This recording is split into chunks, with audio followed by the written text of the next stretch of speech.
Programmes చేపట్టారండి. ఆ ప్రోగ్రాంలో భాగంగా ప్రతి జిల్లాను కూడా సారరహిత జిల్లాగా చేసి మొత్తం అంతా ఇవన్నీ అయిపోయిన తర్వాత సారరహిత ఆంధ్రప్రదేశ్గా దాన్ని డిక్లేర్ చేస్తాం. ముందు అందులో భాగంగా మేము ఏంటంటే కేసులు రాస్తున్నాము. కేసులు రాసిన కొంతమంది పారిపోవడం, కొంతమంది దొరకపోవడం జరుగుతుంది.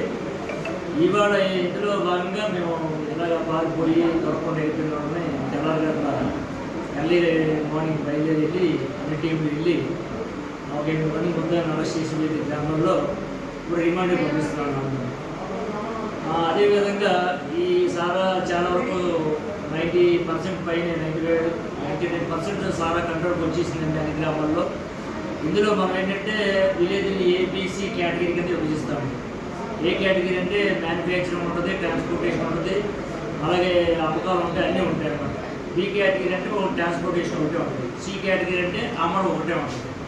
ఇందులో ఏ కేటగిరీ కింద 5 విలేజ్లు, బి కేటగిరీ కింద మొత్తం 8 విలేజ్లు, బి కేటగిరీ కింద 6 విలేజ్లు, మొత్తం సి కేటగిరీ కలిపి మొత్తం 26 గ్రామాలు అండి. 26 గ్రామాల్లో ఆల్రెడీ 13 గ్రామాలు మేము సారరహిత గ్రామాలుగా డిక్లేర్ చేసాం. ఇంకా 13 గ్రామాలు ఉన్నాయి, అవి కూడా ఈ నెలాఖరికి అయిపోతాయండి.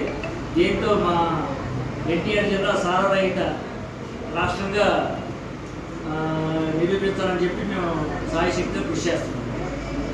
ఇది నవోదయానికి సంబంధించి.